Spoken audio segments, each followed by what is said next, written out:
Hey everybody, it's Natalie Kling, and I wanted to share with you today the abundance of this beautiful community garden that we've been invited to be a part of. There's so many awesome benefits of growing your own food, and even if you live in Los Angeles, where we just came from, you can always start with a pot. And in that environment of growing your own food, you learn so much. For example, the ability to grow your own food without any pesticides or any toxins of any kind, where you get to control your own soil. You know exactly what goes in there. You know exactly what you've used to fertilize it. And all those nutrients that go into your food give organic food a much higher quality than conventionally grown food. So that's one benefit. Another thing is that there's so much anecdotal evidence now to support the theory that plants thrive when we connect with them, when we talk to them, when we sing to them, when we meditate with them. And so having a garden like this really allows you an opportunity to get in touch with the plants that you're eating.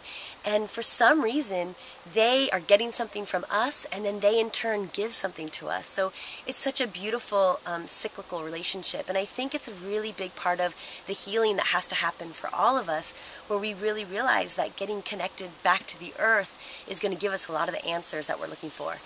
And then thirdly, if you have kids like I do, it's the most amazing teaching tool to bring your kids out and show them that they can pick, a cherry tomato off the vine and eat it right here, and how sweet and delicious and juicy it is.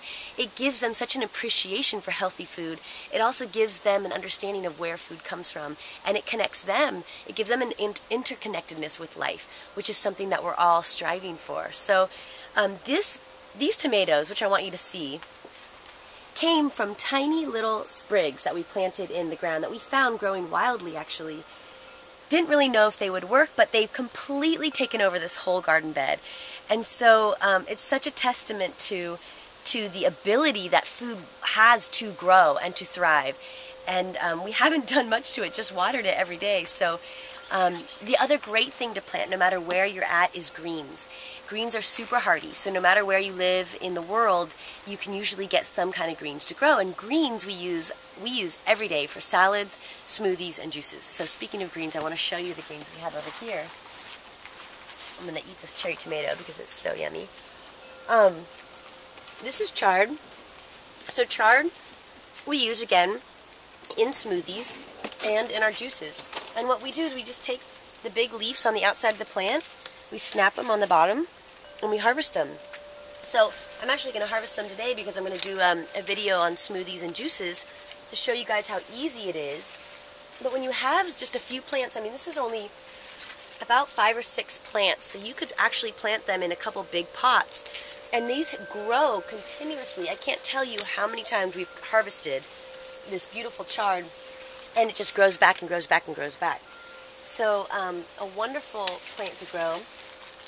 Also, I want to show you over on this other side our kale. So come this way.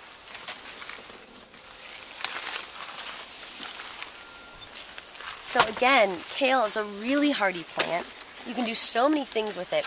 You can massage it, cut it up and massage it with salt and lemon, and it's the base of a great salad. And then again, we use it for juicing. We use it for smoothies. I also can put it in a pot with butter and garlic, and just basically kind of marinate it in the butter and let it cook over a medium heat, and it's delicious that way. Sometimes I add a little bit of maple syrup because kale can have a pretty bitter flavor, but it's just so versatile and again so hardy, and you're getting your greens in. I also love to take greens and sneak them into fruit smoothies for my son.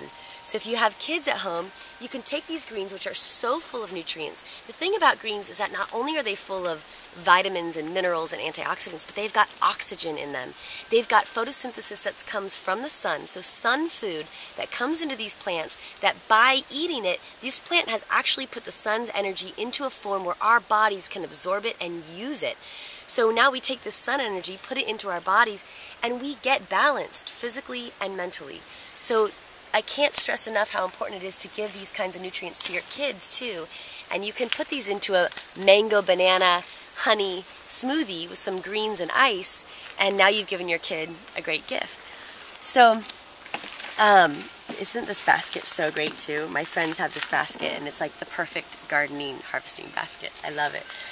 So anyways, wanted to share with you a little bit about gardens and greens, and now let's take a minute and we'll go make some recipes.